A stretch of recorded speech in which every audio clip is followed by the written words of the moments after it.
Okay, I'd like to start with a scripture this morning. This is from Philippians 4:8.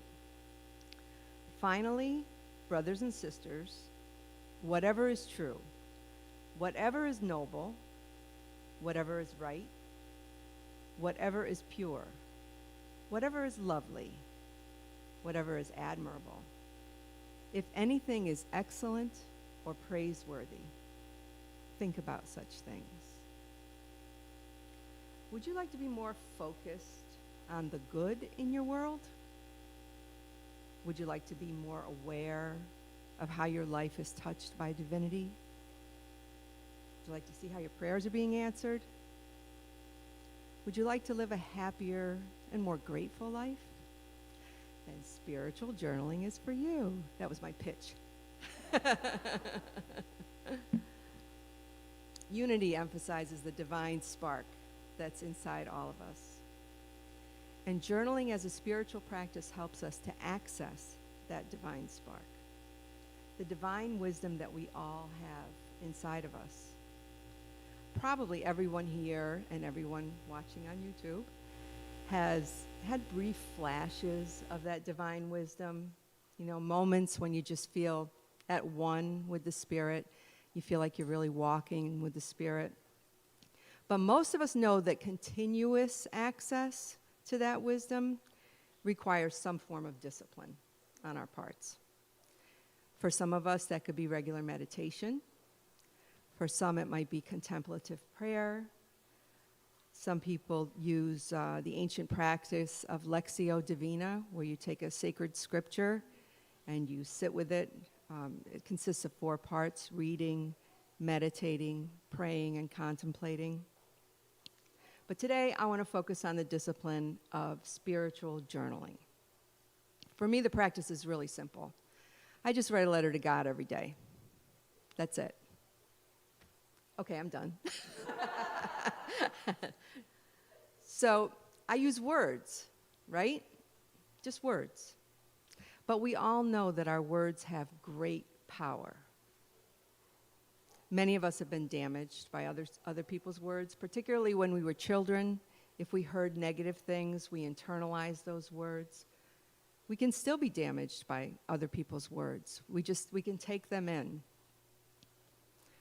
Your words contain authority, especially when you are in a position of authority.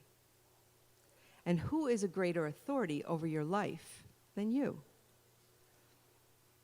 So using your words to communicate with God on a regular basis by maintaining a spiritual journaling practice, it allows you to stay in touch with heaven, to record the positive messages you receive, and most importantly, to me, to monitor the growth and progress that you make in your spiritual life. I like to see growth. When I'm disciplined and do something on a regular basis, I like to see that there's some payoff there. These days we have a lot of fear, don't we? A lot of fear in our lives, right? We've had an unprecedented period of disease, highly contagious, deadly, and it's spread throughout the entire world. There's a lot of talk about the disease and its mutations, and the vaccine that was developed to combat it. And many of us, most of us, have been touched by friends and family who've suffered or died from it. I had it. It wasn't fun. I'm one of the lucky ones, though. I came through with no long-term effects. In the midst of all of this, I ask you, who are you listening to?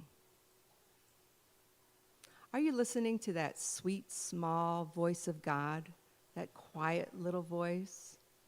Or are you listening to the louder voices, the voices that we hear all the time? Spiritual journaling can help you determine which voices you're listening to and help you redirect who you're listening to. So I'm going to tell you a little story. I used to teach religious education in my faith tradition, which is Roman Catholicism.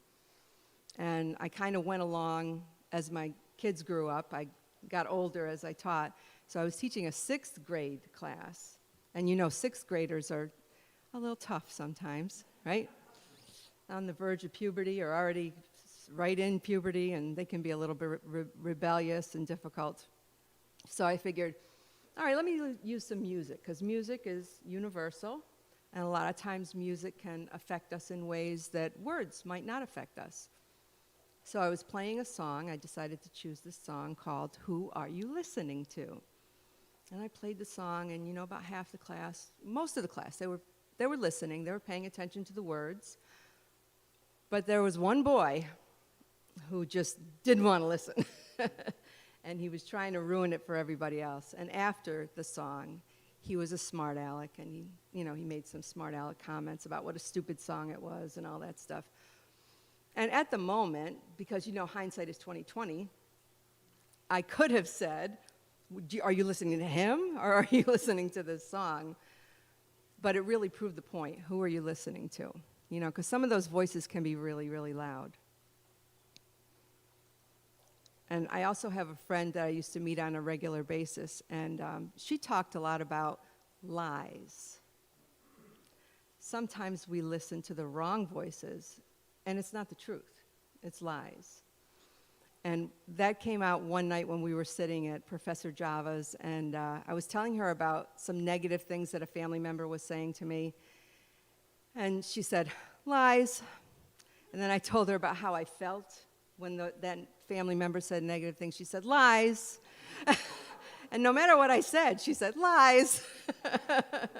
So we just fell out laughing because it's true. We have to choose who we listen to. I believe, and I know your faith community believes, and most of you do, that prayer changes things. Regular spiritual journaling can help us to see how our prayers are being answered. It can also show us that every single difficulty that we go through can be used to help another person down the road.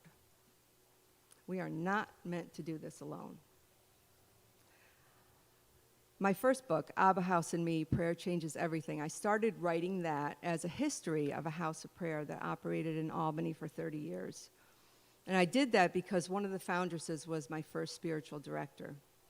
But as I started writing that, for some reason, I also felt compelled to write about my spiritual life at that time, the things that I was going through. And that was a period of time when my older son was very, very sick. We went through a period of 7 years when he was extremely sick, and we had to do a lot of different things to try to get him help. So it was hard writing those things. It was difficult writing those things. But people who've read the book afterwards that have children in similar situations have said that it's helped them. And a friend of mine, who I think is here today, if I can see under your mask, Kim, is that you? No, it's not Kim. Okay. She looks just like Kim. It's so hard in these masks, But anyway, you make me think about Kim. She said to me, this is a very hopeful book. So everything that we go through can be used to help another person. And I'll tell you, I wouldn't have been able to write those sections of the book if I hadn't had a spiritual journaling practice, because I would not have remembered what happened. So it was very helpful and practical. And writing my daily prayer to God showed me how close God was to my family. Prayer kept my family together. Spiritual journaling is prayer. That's what it is. And if I hadn't been constantly searching for God's will in the midst of that chaos, I would have become very self-directed, very self-centered, thinking that I needed to have all the answers, I needed to know what to do, me. But instead, I knew enough to bring it to God.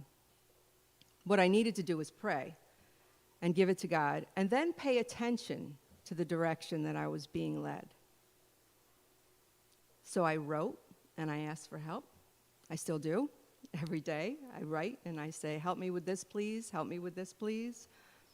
And then I write about what happened and how my prayers were answered. And then I reread that, and I see God's hand in my life. And you can do that too. By following this simple formula, I notice and appreciate what I like to call the God incidences, or the God winks, right? Those little nudges like, I got your back. Some people like to, kind of shove that off as saying, oh, that's just good luck or karma or whatever.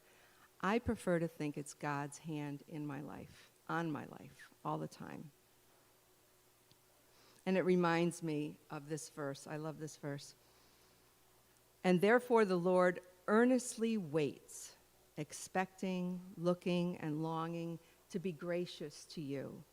And therefore he lifts himself up, that he may have mercy on you and show loving kindness to you.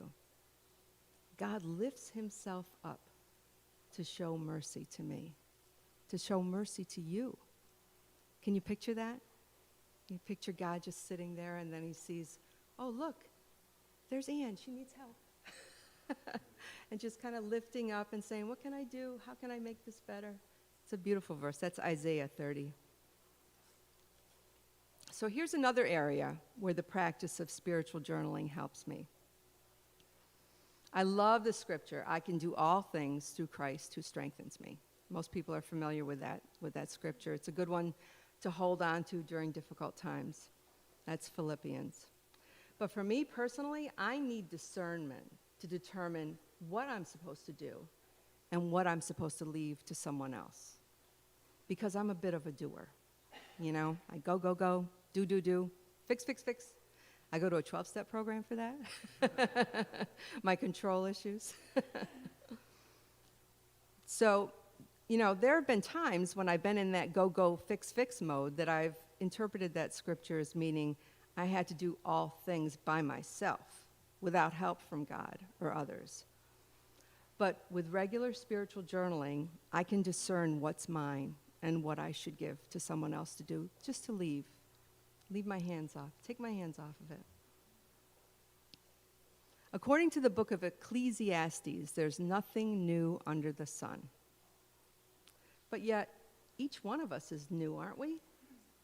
We are all unique. Every one of us is different, like a snowflake, right? Snowflakes are each unique. That's kind of hard to imagine and hard to believe, but it's true. Even identical twins are different in some ways. And so nothing new is under the sun, nothing is new under the sun, is indeed new to us. Because we bring our paradigms, our life experiences to whatever is happening. We interpret things differently. And journaling as a spiritual practice helps us to explore that and look at that and see how we're being touched by things. So when I teach this class as a 4-part series, which I'm excited, I hope I'm going to be able to do that here at Unity, what I like to do is build community of people that are doing the same thing. So we meet for 4 weeks in a row, and we come together and for about an hour, and we, talk about our journaling practice and what we've learned and how it's going, and encourage each other. And I have a curriculum too. As a matter of fact, I used the curriculum to write this book, Journaling as a Spiritual Practice, because I had the curriculum. So it was like my framework for the book.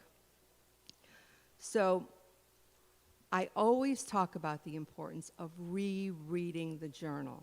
It is essential to go back and reread your journal, especially if you follow that formula of asking for help, writing about what happened.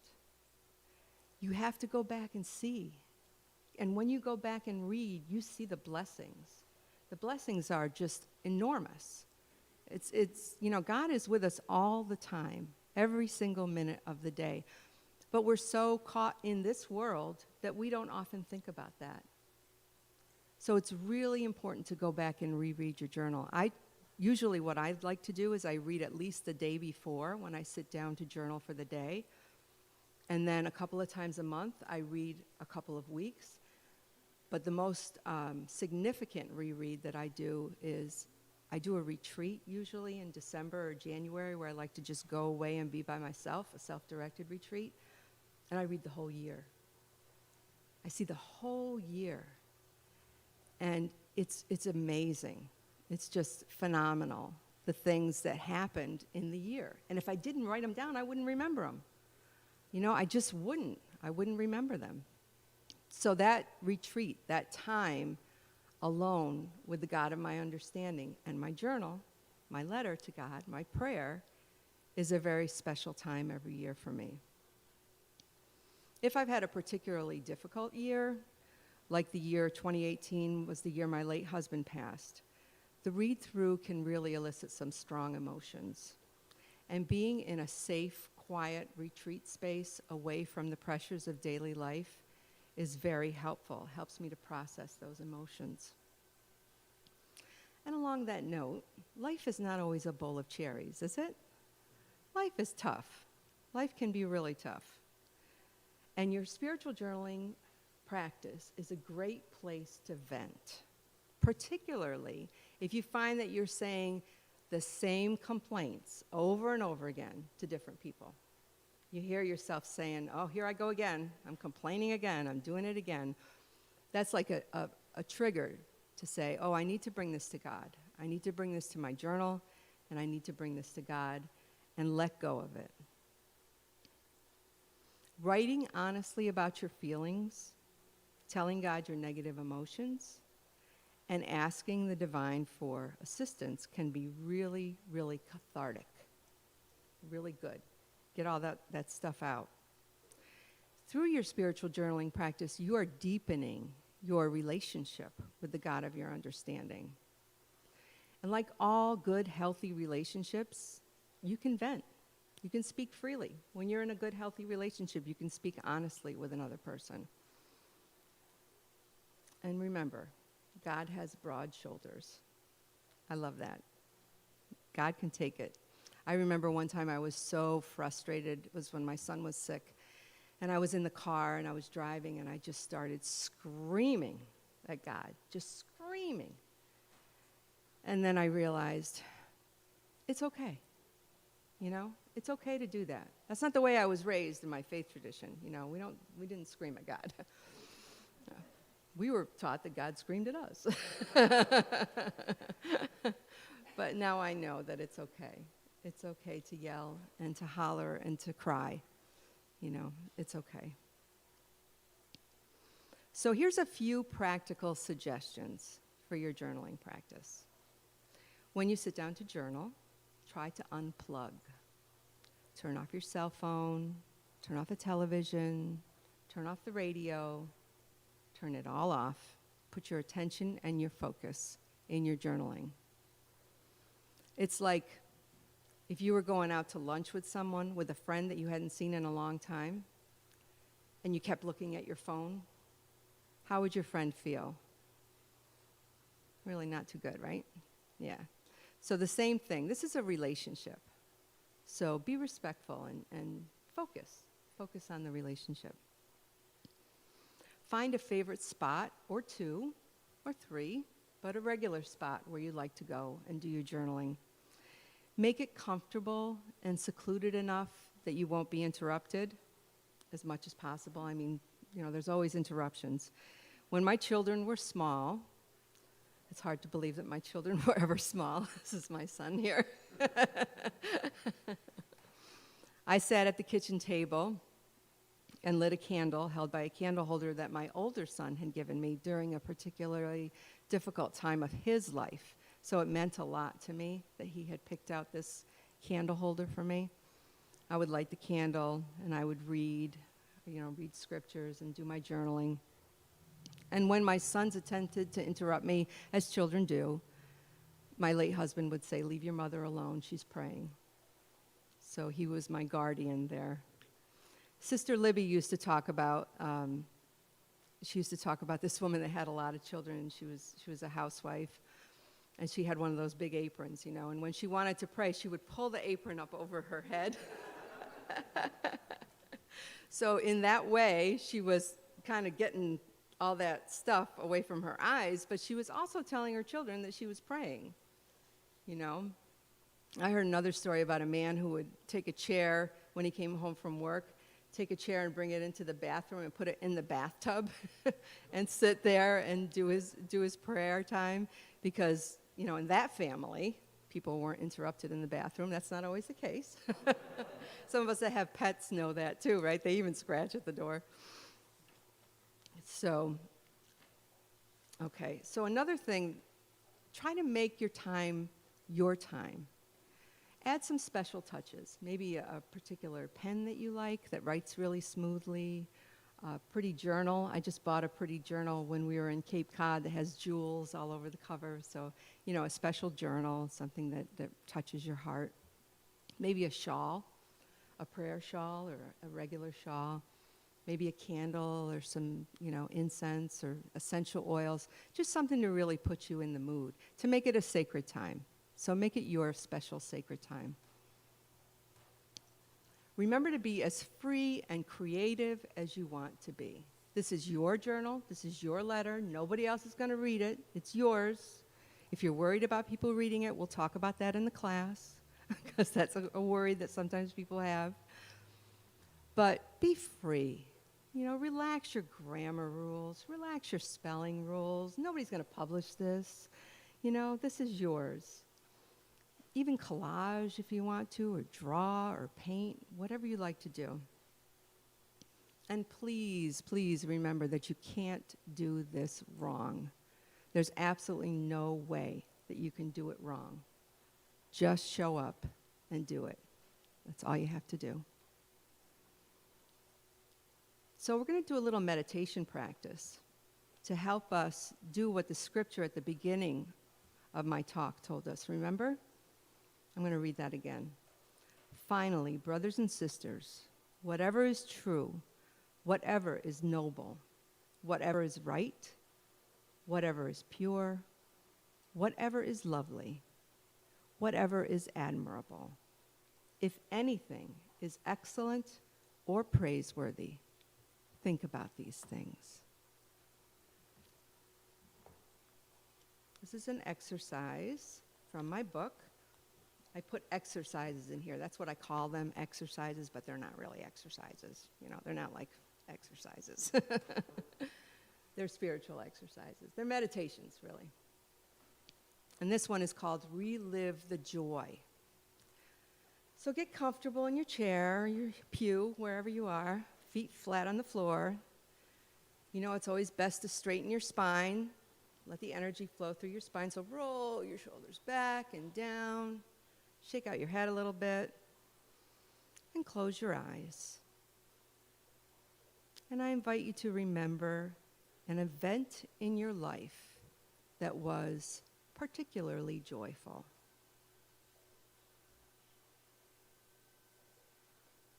So just pick one event that was particularly joyful.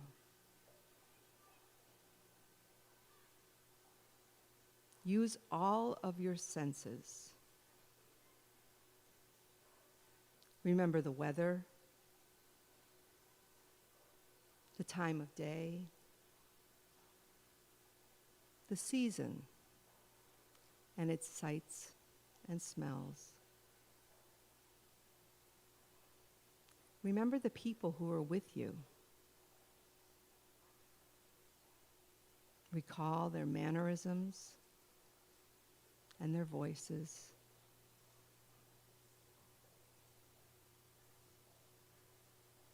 Think about what and who you touched.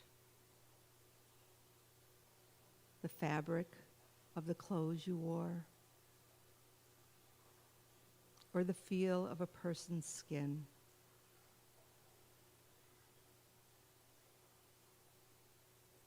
If there was food or drink, recall the taste in your mouth.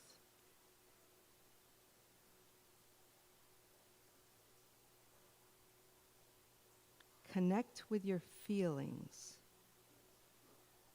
and what brought you joy that day. And just sit with that for a minute.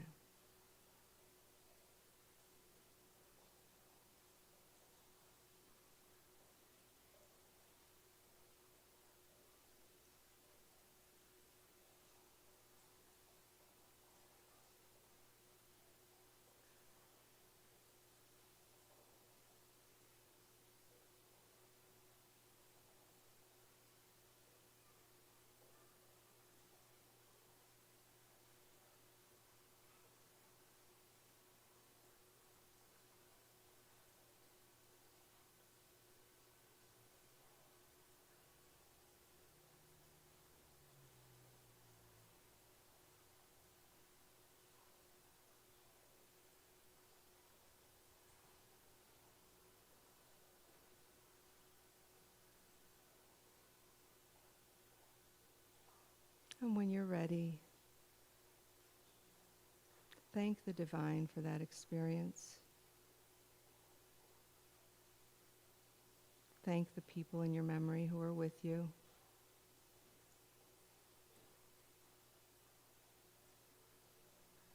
And wiggle your fingers and toes. Come back here and open your eyes.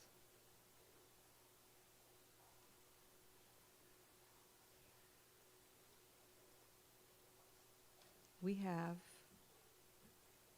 access to joy all the time. We're so blessed.